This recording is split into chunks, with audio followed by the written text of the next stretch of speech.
I'm Emily Kumler, and this is Empowered Health. This week on Empowered Health, I'm very excited to welcome Manal Rostom, who is an athlete from Egypt who is working on running all 6 of the major marathons around the world. And she's doing it wearing a hijab, which Nike has now created a hijab for her and for other women who want to run and not show their hair. She and I talk about running and being an athlete and how she grew up not wanting to cover up or not being told to cover up and decided that she wanted to do that for herself. This is a really interesting interview for anybody who's, sort of thinking about what it's like to be a woman in sports or a female athlete.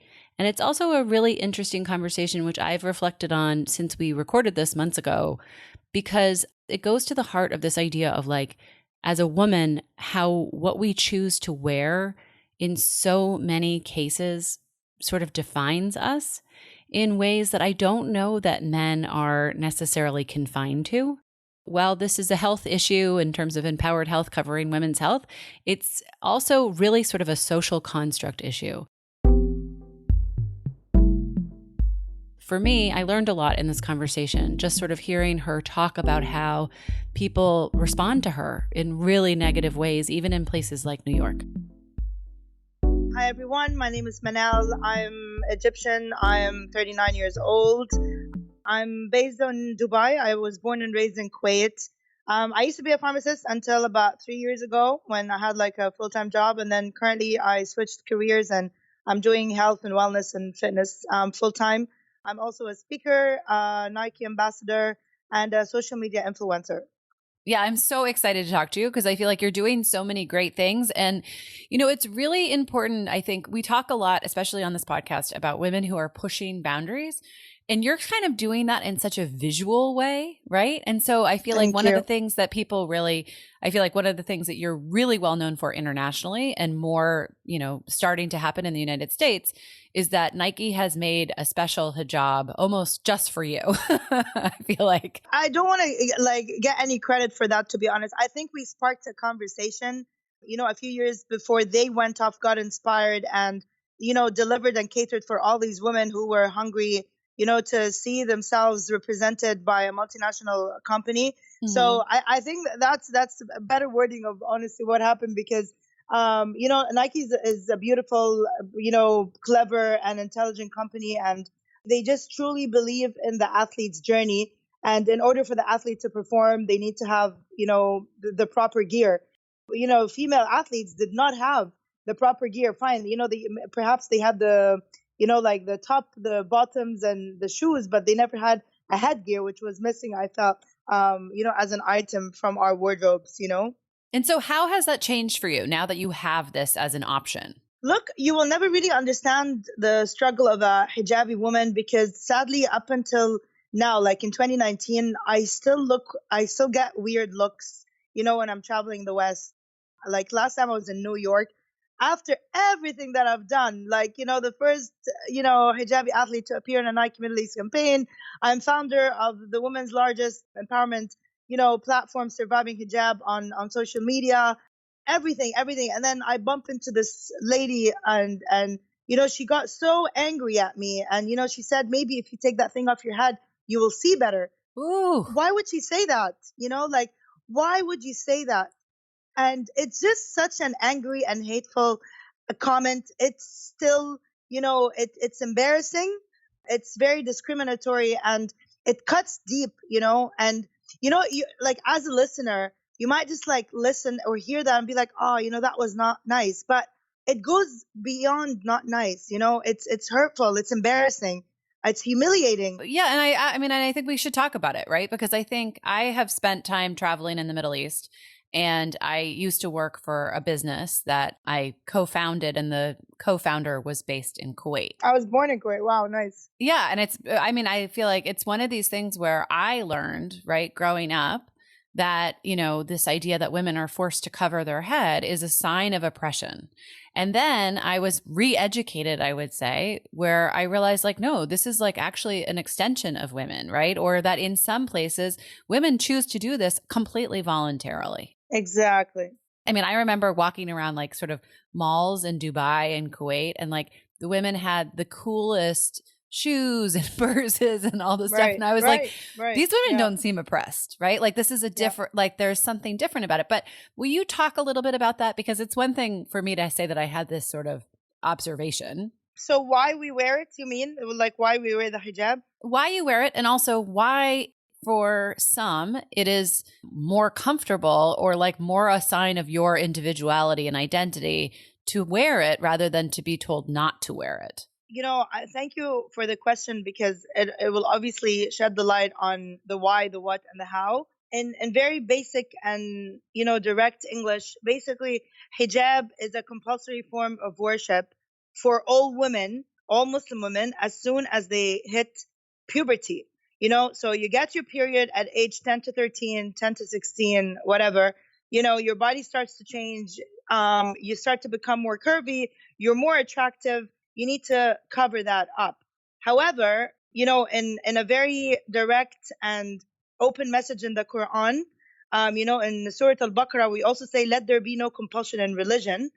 This kind of rule sort of applies here because if you don't want to wear the hijab, you don't have to until you understand it and understand the reason behind it. I mean, like you also get like Muslims who don't fast or Muslims who don't pray 5 times a day.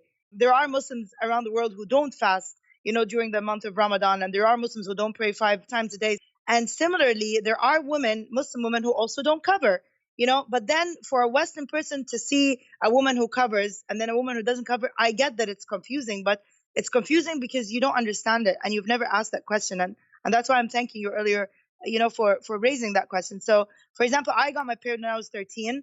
I grew up in a Western school. It's like international British school.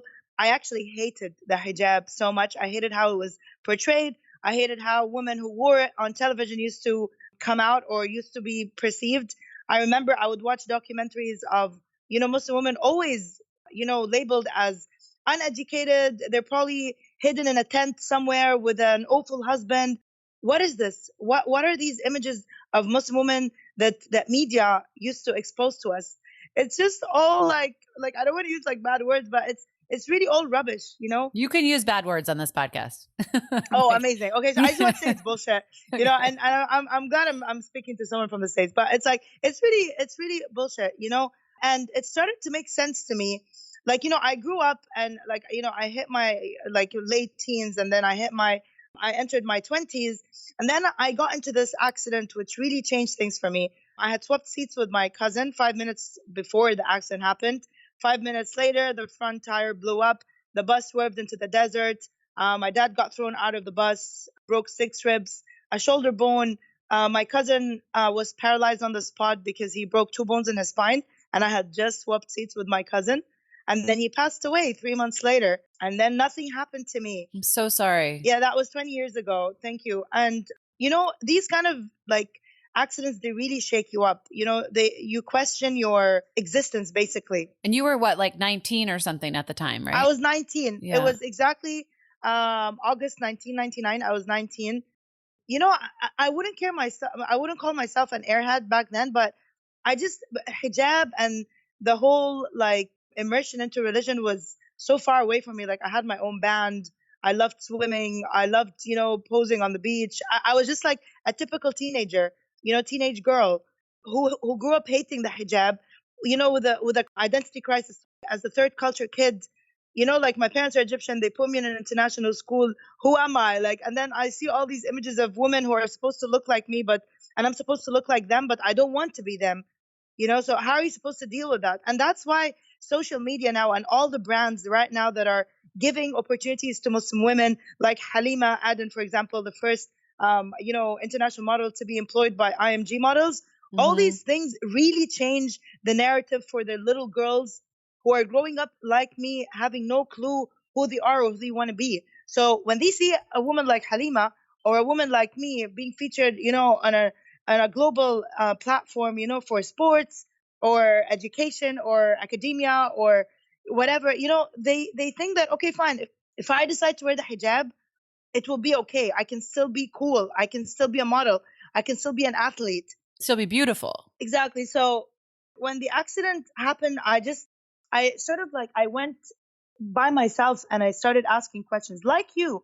Like, believe it or not, like, even as an Arab girl who grew up in the Middle East, but I had obviously Western sort of background due to my education in high school. I also went in and researched, what does it actually mean? So this is what the book says, this is what the holy book says, but then this is what we see in media. And I dived in deep, in secrecy, by the way. No one knew. And it made sense to me. Like, I understood why women need to cover. I understood why, like, why it happens at puberty, and how it will never take away from my identity if I end up covering. What I was worried about is how people will, perceive me or think of me. And it's really sad because 20 years later, with everything that I've done, to fight all the stereotypes, I get yelled at, walking down the street in New York for just having bumped into, I'm sorry, but she was white. I know this sounds racist, but I mean, she was a blonde, white American woman.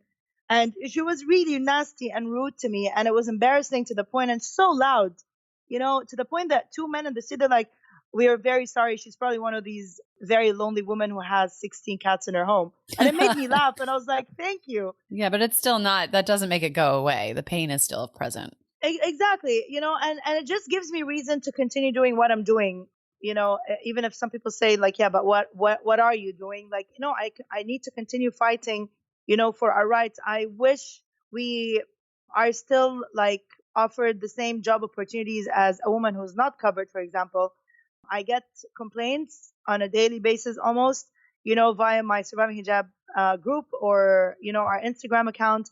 And women are still saying, oh, you know what? They would not hire me because of my hijab. Do I take off my hijab? Or do I just, like, stay with, like, jobless? Oh, I was denied access or participation in this sports championship. Do I take off my hijab, or do I give up my sport? What is the correct answer to all these questions? What are you supposed to say to that?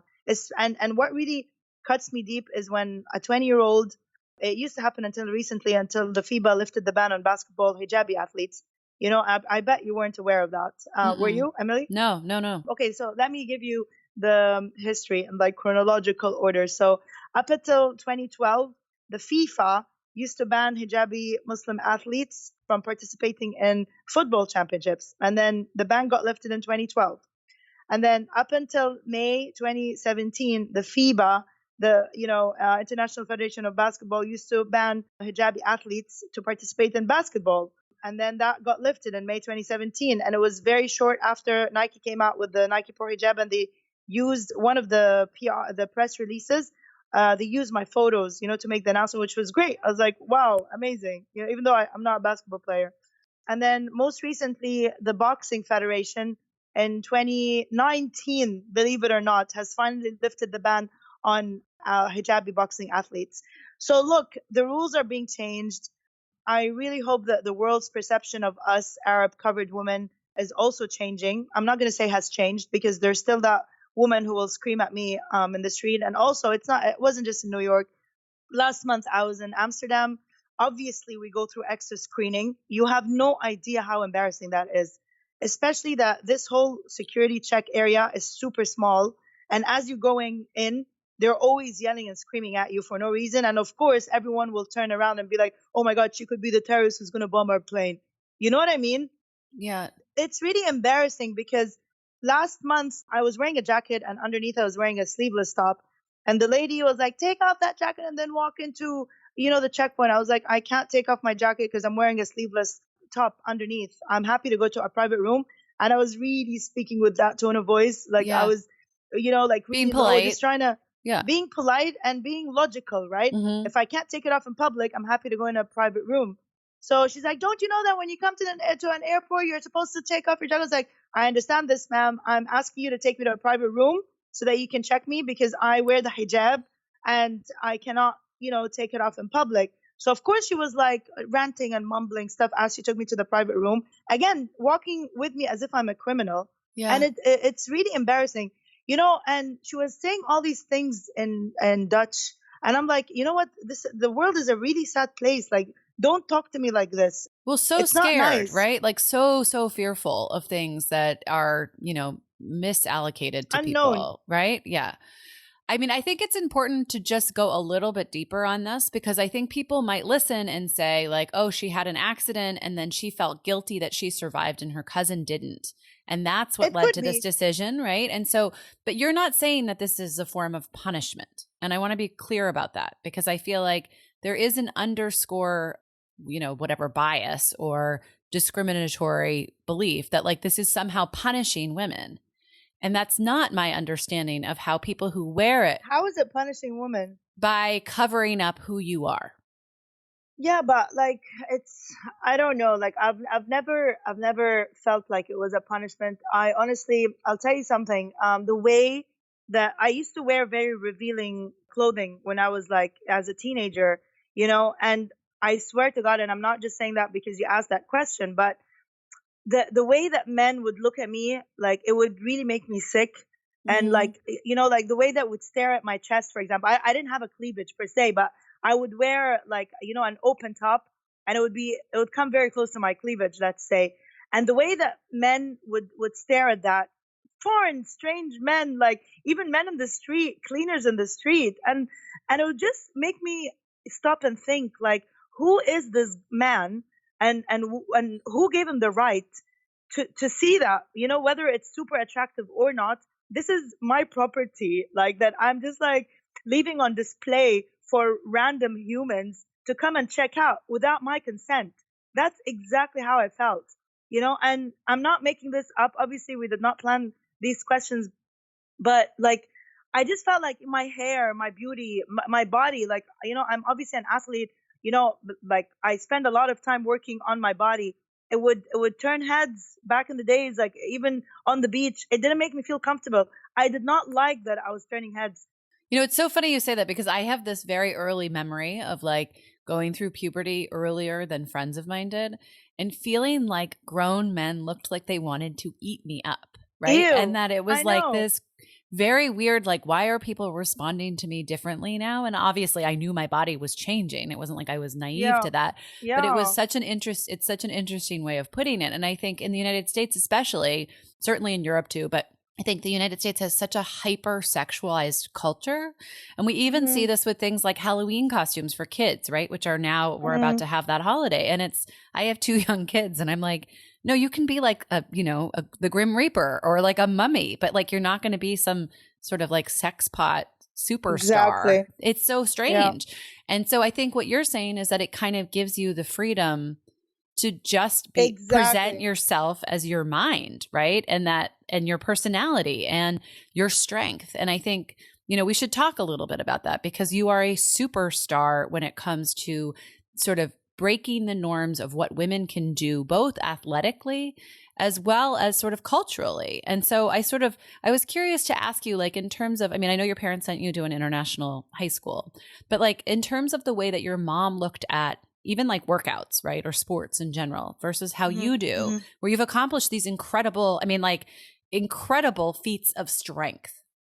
Those accomplishments have given you not just a platform, but I think they've also let people know like women are powerful, right?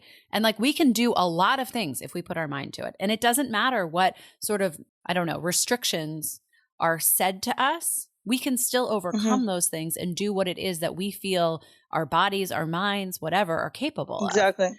So will you talk a little bit about sort of just in terms of generational stuff? I mean, I feel like when my mom was growing up, I don't know that she knew anybody who had, run the marathons you've run or Yeah. climbed Kilimanjaro. Like, I mean, these are crazy things you've been able to do. Thank you.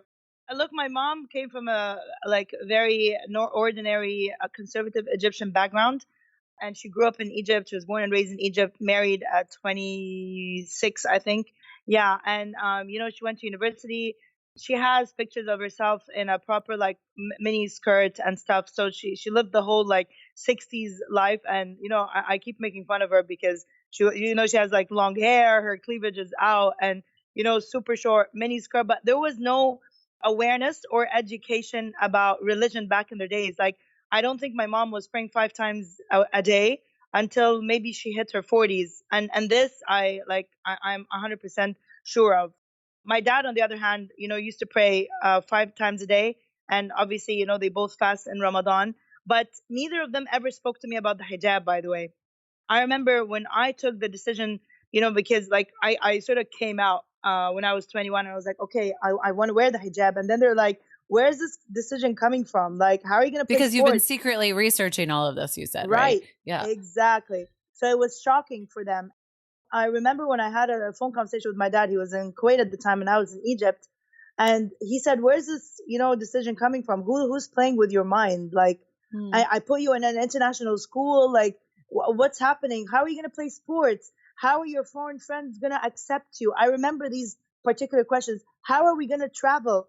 These are the things. These were the exact obstacles that we're kind of facing at the moment. The sports bans, the extra screening and travel, and the way foreigners look at us. They like 20 years down the road, these are things that still affect us. And I said, God bless the 21-year-old girl in me who said, look, I don't know like why I want to do it, but it made sense to me, and I feel like I'm up for it. And I remember my dad scared me and said, yeah, but it's a one-way ticket. Don't wear it and then come back and say you want to take it off. And that was such a powerful thread, because it's actually not a one-way ticket. I feel like in life in general, the only one-way ticket is death. It's like, you die, you're never coming back. Why can't you change your mind if you want? Right. Exactly. I took that as a motive to like push myself and be like, okay, you know what? No, like I will stick by it. I'll fight for it, and I'll fight for my right to prove who I am. And it took me years and years, to break through until, I came out with Surviving Hijab in 2014. And then it inspired me to contact Nike, and it just changed things for me. But in answer to your question, no, my mom was so like not hijabi. Like, I think she wore the hijab, I think when she was like late 40s or something. And so were you an influence on her in that way? No, my dear. My mom had me when she was like 30, I think. Okay. So she was wearing one when you decided to. Yeah, exactly.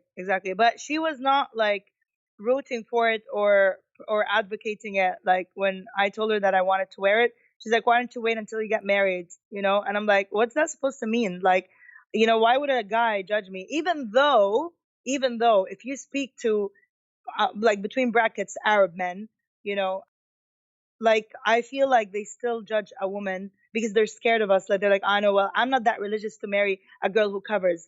Why does that have to show extra level of, religiousness? It's literally just the way that, okay, so I pray 5 times a day. I do pray 5 times a day. I fast in Ramadan. I wear the hijab. They go literally hand in hand, all three. But so it's really a struggle, and it's complicated, and that's why it's important to keep like talking about it, to normalize it. Yeah, I mean, it's interesting to me too, because I feel like there's obviously other symbols of other religions, right? Like whether it's the Star of David or a cross that somebody wears, maybe it's less obvious, right? If somebody has like a necklace on or something like that. But, I feel like all of these things come with persecution at different times, right? Or come with this idea of like you're marking yourself in some way that makes you different. And therefore, you're going to draw attention to yourself in a way that might, put you in a more harmful situation. And, I mean, in the Boston area, like Catholics were discriminated against for a long time. It's sort of, I love Boston, by the way. Oh, good. I'm so glad. I love it when people say they love Boston. Yeah, I ran Boston Marathon. I thought you found out about me from the Boston Marathon. I ran it this year. Oh, you did? 2019. Yeah, I was in Boston in April. I ran the Boston Marathon. I'm trying to be the first Egyptian to finish all 6 world major marathons. And at the moment I'm in the lead, so I still have Tokyo left. It's yeah. And so then tell me what the future has for you. I'm turning 40 in 2 weeks, so that's the first thing that's happening. Yay! Happy birthday. Thank you. So that's kind of scary for me because I don't know, like again, with the number 40, a lot of expectations come and societal pressures, etc. But that's like on a personal level. And I'm single, by the way, which is also crazy for some people because it's like, oh my God, she's 40 and she's single. Like, you know what I mean? It's harsh and hard for us in society because of the sort of like expectations that we grew up with. Okay, so you're 40, you're supposed to have kids, you're supposed to have bought your first house or whatnot. None of the above. But excuse me, I'm sorry, time out for a second. The other things that you've done instead of that. I would say I'd like to think yeah, yes. that would at least replace them a little bit, you know? Okay, good. Thank you, Emily. Yeah, so I hope the mountains and the marathons make up for the fact that I'm still single. Yeah, I'm like kind of like chilling for the rest of the year because I had a very busy year, like two back-to-back world major marathons. Like I did Boston and then London this year. Shortly after, I had just led a team of women up to Everest Base Camp with Surviving Hijab to spread a message about tolerance, equality, and inclusivity. Yeah, but next year I hope to finish the world's six major marathons. Hopefully in March after I finish Tokyo, and then just continue my journey with my mountains. I still have five world highest mountains to chase, basically, and look for a man, of course. So if anyone is listening and is interested, yeah, we'll leave my Instagram account maybe after. I don't know. The last question I wanted to make sure I asked you is that I feel like you have accomplished so much physically, spiritually, and intellectually, and you've set a standard for people that is pretty incredible. And I wondered, when you reflect back, what do you consider to be thus far? I'm sure you're on to more important and bigger things, but what do you feel most proudest about? Okay, so look, like I feel like I'm going through a lot of reflections these days because I'm obviously leaving my 30s and going on to like a fourth decade. And I remember like 10 years ago, I was so scared to like, you know, attempt these mountains or get on a plane, a 16-hour flight to run like a 4 or 5 hour marathon, you know, because the minute I would ask, it would always be like, oh, you're not a boy to do all these things. And, Mm. you know, who gets on a flight, like 16-hour flight to run a 4 hour marathon? Why would you do that? And I never used to fight back and say, yeah, but why not? Yeah, I want to go on these things. I want to go off and do these things. And I feel like I'm very proud of having just made up my mind to literally just do it. You know, I remember when I decided to do Kilimanjaro, I called my dad up and I said, okay, so I booked for Tanzania for this summer.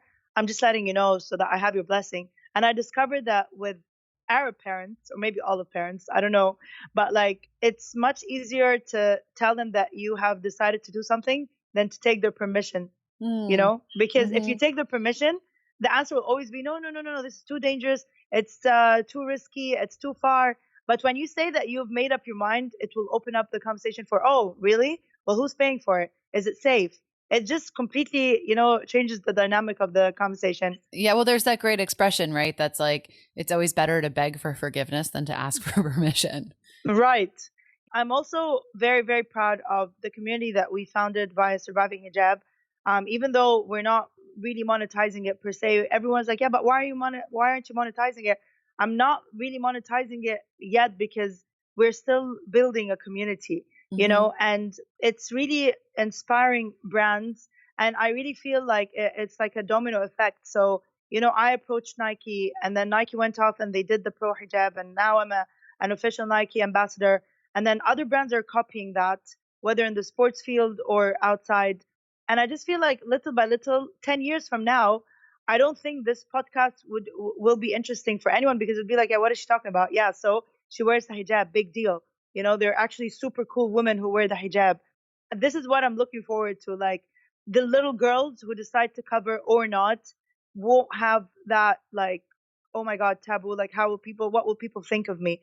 Well, and I also think it's opening up the world of athleticism in a new way too, I would imagine, right? Because if there isn't a viable option, then you just don't participate.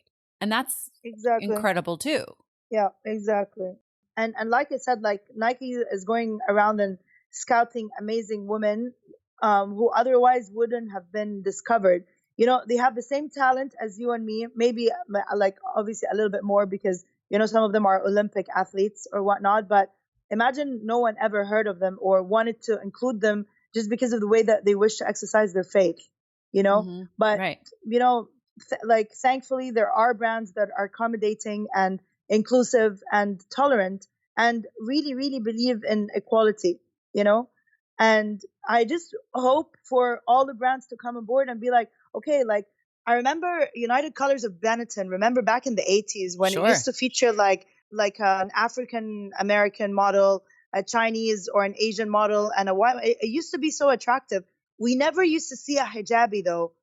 alongside, these campaigns. Now we do, Yeah. obviously, Yeah. via like Nike and stuff. You see an African American, an Asian American, and a hijabi American, which is beautiful. It's time that we had more of these brands just come out and be like, okay, hey, we want to support her as well. And so, what advice do you have for women out there who are listening, who are struggling with something that they want to do, but that they feel sort of scared to take on because of whether it's the sort of cultural norms that they're challenging or some sort of physical boundary that they feel they couldn't do what it is that they're dreaming of doing? I'm gonna ask the listeners to like, I know I don't know them and they don't know me personally, but I will ask them to do me a favor, to please stop wasting your life and stop wasting your time and emotions on people who will never be there for you to pay your bills, to give you that hug that you need if literally shit hits the fan for whatever reason. Like, imagine I was turning 40, single, not married, no kids, and I haven't done everything that I've done because I was so scared of society judging me. I would go kill myself. Oh my God. Like, because when I was 29 turning 30, I had just like ticked off and checked society's boxes. Like, okay, so I need to get the master's degree. I need to be working a multinational, and all these things were there. But I really felt trapped, Emily, like inside my heart. I was like, no, but like I want to go and explore the world. I want to travel. And I was told, I wasn't like not permitted per se, but I was always told, no, no, no, no, no. Like, what will people say about you if they find out that you took off with a group of girls and you went on a trip? I'm like, yeah, but like, who are these people, and what, and why do they matter so much? Like, why are we even giving them like time, to consider their opinions? Who are they? So if you're a woman and you're putting off something, like whether it's a race or a job or even feeling trapped in a relationship, life is too short. Enjoy it. Live every day as if it's your last. I know this, sounds like a cliche, but it's really true. Like, none of us knows if like we're gonna live till tomorrow. As dark as it might sound, but like, it's true. If you don't become the best version of yourself on a daily basis, you're gonna look back and be like, why did I waste that day? Why did I live in fear, or why did I live in insecurity? This is your life. This is your world. This is your time. Live it to the max. I'm Emily Kumler, and that was Empowered Health. Thanks for joining us. Don't forget to check out our website at empoweredhealthshow.com for all the show notes, links to everything that was mentioned in the episode, as well as a chance to sign up for our newsletter and get some extra fun tidbits. See you next week.